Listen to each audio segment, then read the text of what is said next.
Hello friends, welcome to my YouTube channel. Today we are going to discuss about global warming. So आज हम discuss करेंगे global warming के बारे में. So without wasting much time, let us start this video.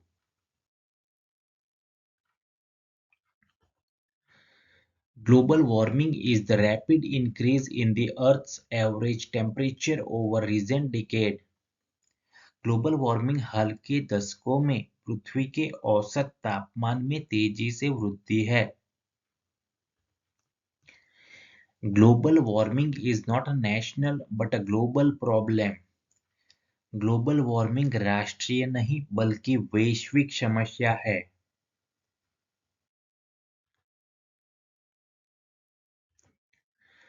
The main cause of global warming is the greenhouse effect. Global warming का मुख्य कारण green house effect यानी कि प्रभाव है. It occurs when the sun rays are trapped in the earth atmosphere by greenhouse gases. यह तब होता है जब सूर्य की किरणें ग्रीनहाउस गैसों द्वारा पृथ्वी के वायुमंडल में फंस जाती है.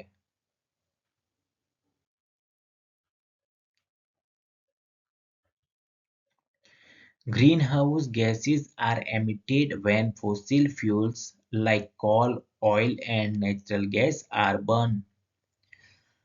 जब कोयला, तेल और प्राकृतिक गैस जैसे जीवाश्म ईंधन को जलाया जाता है तो ग्रीनहाउस गैसें उत्सर्जित होती है. It also affects the balance of the ecosystem. यह इकोसिस्टम यानी कि पारिस्थितिकी तंत्र के संतुलन को भी प्रभावित करता है.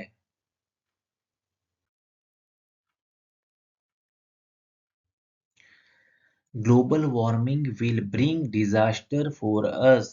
ग्लोबल वार्मिंग हमारे लिए आपदा लेकर आएगी. It is harmful to living organism. यह जीवित जीवों के लिए हानिकारक है. Global warming results in the extreme climate changes. Global warming के परिणाम स्वरूप अत्यधिक जलवायु परिवर्तन होता है.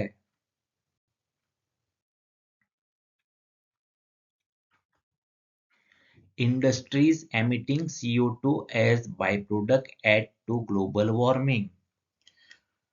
उत्पादक के रूप में CO2 यानी कि कार्बन डाइऑक्साइड उत्सर्जित करने वाले उद्योग ग्लोबल वार्मिंग को बढ़ाते हैं. Gases like carbon dioxide and methane play a vital role in causing the greenhouse effect and subsequently global warming. Carbon dioxide और मीथेन जैसी गैसें ग्रीन हाउस प्रभाव और उसके बाद ग्लोबल वार्मिंग पैदा करने में महत्वपूर्ण भूमिका निभाती है.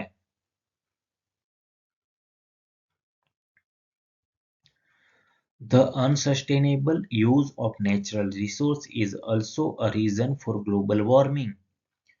प्राकृतिक संसाधनों का अनियंत्रित उपयोग भी ग्लोबल वार्मिंग का एक कारण है. Deforestation and suspended particulate matter also play their part in global warming. वनों की कटाई और निलंबित कण भी ग्लोबल वार्मिंग में अपनी भूमिका निभाते हैं.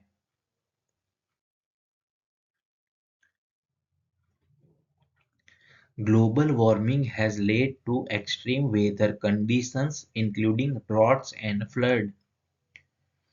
ग्लोबल वार्मिंग के कारण ड्रॉट यानी कि सूखा और फ्लड यानी कि बाढ़ सहित मौसम की चरम स्थितियां पैदा हो गई है. It has led to a loss of habitats for many plants and animals.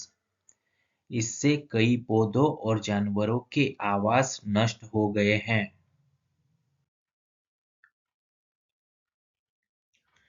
Due to global warming, glaciers are melting, which raises sea levels and could have devastating effects on coastal regions. Global warming के कारण glacier पिघल रहे हैं जिससे समुद्र का स्तर बढ़ रहा है और तटीय क्षेत्रों पर विनाशकारी प्रभाव पड़ सकता है। Due to global warming, ocean's temperature increases. It can lead to more powerful tropical storms. Global warming के कारण समुद्र का तापमान बढ़ जाता है, जिससे अधिक शक्तिशाली उष्णकटिबंधीय तूफान आ सकते हैं।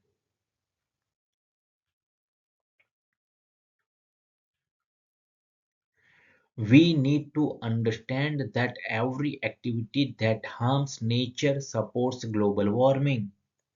हमें यह समझने की जरूरत है कि प्रकृति को नुकसान पहुंचाने वाली हर गतिविधि ग्लोबल वार्मिंग का समर्थन करती है।